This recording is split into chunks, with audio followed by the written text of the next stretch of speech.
শুভ দুপুর বন্ধুরা, আজ আবারও নতুন ভিডিও নিয়ে চলে এসেছি। তো প্রথমে দেখুন, এই যে কলমি শাক কিনে নিয়ে এসেছি। কলমি শাক আজকে রান্না করব।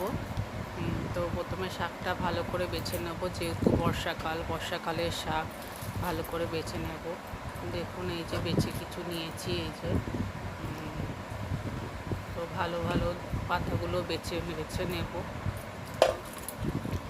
আর এগুলো বাজে যেগুলো, সেগুলো ফেলে দিয়েছি। তো বাকিটুকু আমি বেছে নেব এখন।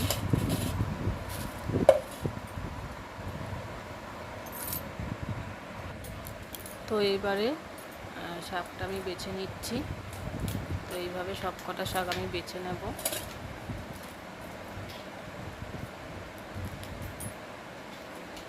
দেখে নেব ভালো করে শাকগুলোর পাতার তলায় কোনো পোকা আছে নাকি, যেহেতু বর্ষাকালের শাক।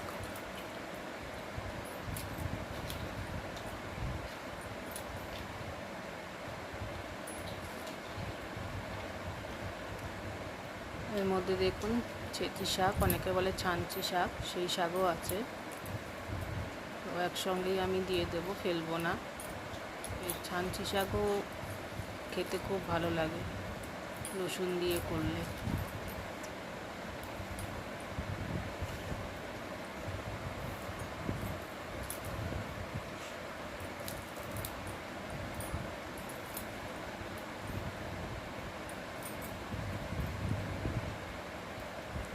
তো এইভাবে আমি সব কটা শাক বেছে নিয়ে আবার আসছি।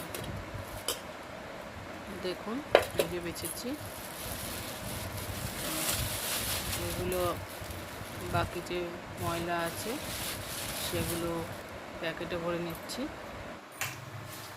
তো শাকগুলো এবার ভালো করে জল দিয়ে ধুয়ে নিচ্ছি। ধুয়ে নেওয়ার 2-3 বার ধুয়ে নিয়েছি। ধুয়ে নেওয়ার পরে এবার শাকগুলো কুচিয়ে নেব।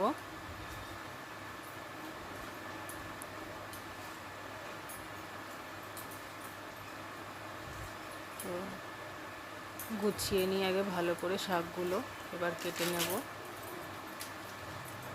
শাক যত ভালো করে কোচানো হবে তত ভালো লাগে খেতে। তো আমি এর থেকে বেশি আর কোচাতে পারি না, এরকমই কোচাই।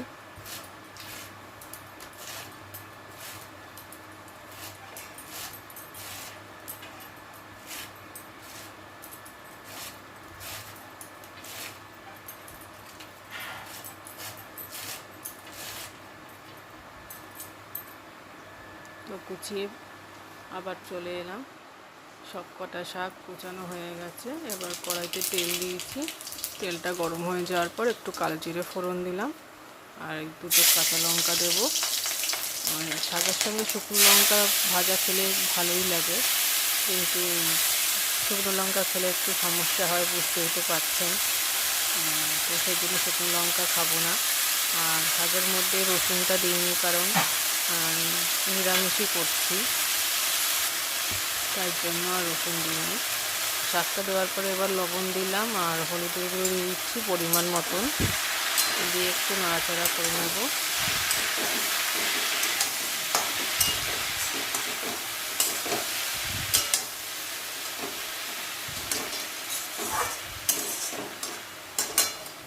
এবার একটু ঢাকা দিয়ে দেব। তো এদিকে ব্রোকলি এনেছে বাজার থেকে। ব্রোকলি, ক্যাপসিকাম আর টমেটো দিয়ে আর আলু দিয়ে একটা তরকারি করব। তো শাকটা দেখে নিই এখন, নেড়ে নিচ্ছি।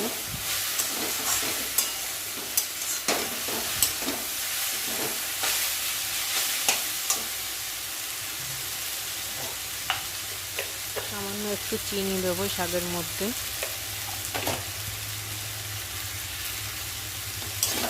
আবারও নাড়াচাড়া করে নিচ্ছি।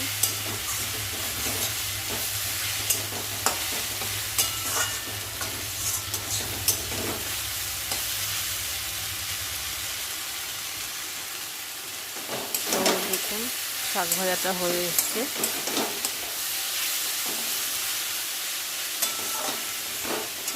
নামিয়ে নেব।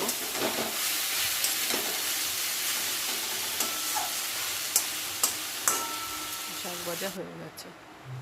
কড়াই পরিষ্কার করে আবার বসিয়ে দিয়েছি। এবার একটু তেল দিয়ে নিচ্ছি। ডালটা সোমবার দেব।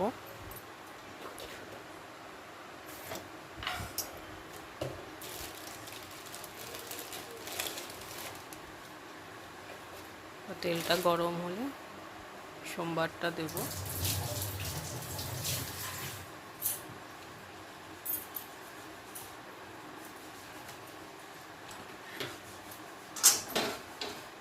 তেলটা গরম হয়ে গেছে। এবার এর মধ্যে ফোড়নে দেব তেজপাতা, শুকনো লঙ্কা আর একটু গোটা জিরে।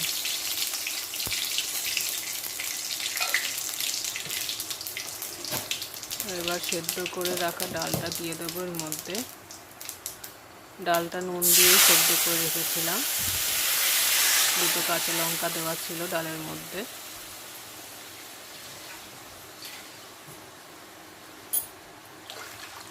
একটু জল দিয়ে দিলাম। স্বাদ অনুযায়ী একটু চিনি দেব।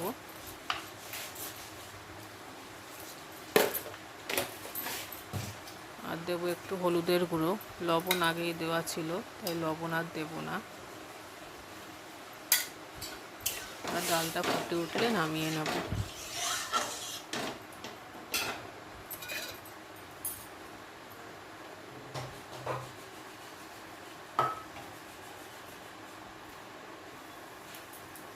তো ডালটা বেশ কিছুক্ষণ পর দেখছি ফুটে গেছে। তো ডাল তৈরি হয়ে গেছে, এবার নামিয়ে নেব।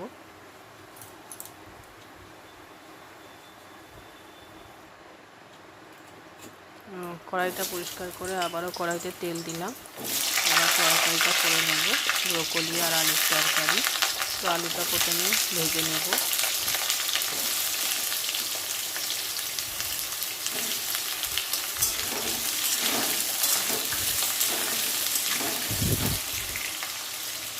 যারা নতুন বন্ধু আছেন, ভিডিওটা দেখছেন, তারা পারলে আমাকে সাবস্ক্রাইব করে নেবেন, করে আমার বন্ধু হয়ে যাবে।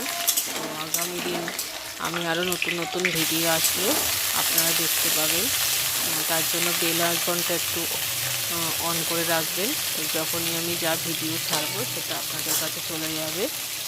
তো আলুটা ভাজা হয়ে গেছে, তুলে নিয়েছি। ওই আলুর তেলের মধ্যে ব্রকলিটা হালকা ভাজা করে নিচ্ছি।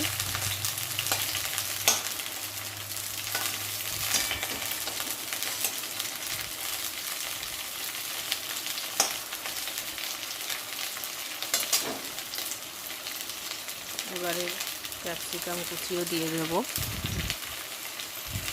এটাও একটু হালকা ভাজা ভাজা করে নেব।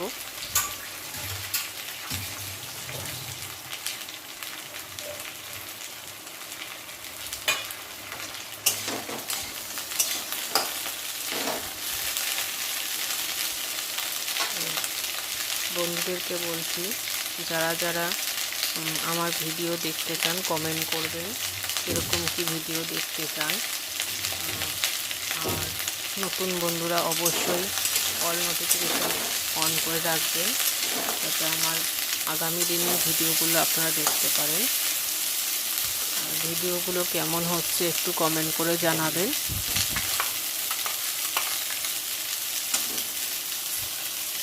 এখানে মশলা করে রেখেছি কাঁচা লঙ্কা, টমেটো আর আদা, সেটা দিয়ে দিলাম।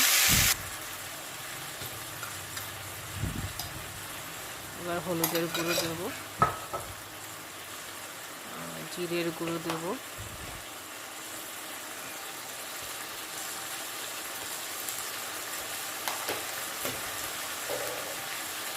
আর দেবো স্বাদ অনুযায়ী লবণ।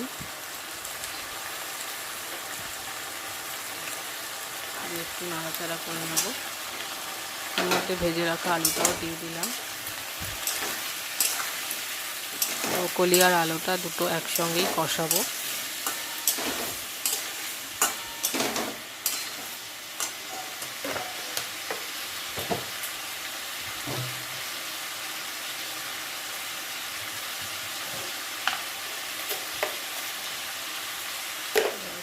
চিনি দিয়ে দিলাম স্বাদের জন্য।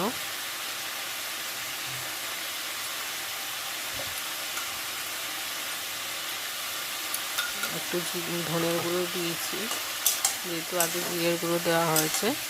আর এখন 1 চামচের মতন একটু ধনের গুঁড়ো দিয়ে দিলাম, দিয়ে আবারও মশলাটা ভালো করে কষাবো।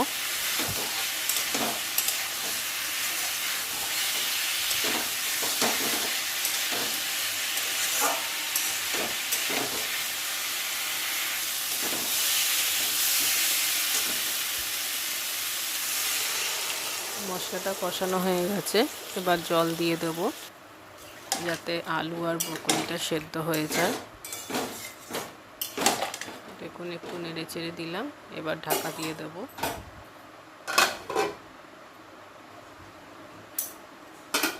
বেশ কিছুক্ষণ পর ঢাকা তুলে দেখে নিচ্ছি, তো দেখুন ঝোলটাও শুকিয়ে এসছে আর আলু ব্রকলি দুটোই সেদ্ধ হয়ে গেছে। তো এই সময় একটু গরম মশলার গুঁড়ো দিয়ে দিচ্ছি, তো ব্রকলিটা তৈরি হয়ে গেল। পুরা এখন এই পর্যন্ত, দেখা হবে নেক্সট ভিডিওতে। ধন্যবাদ।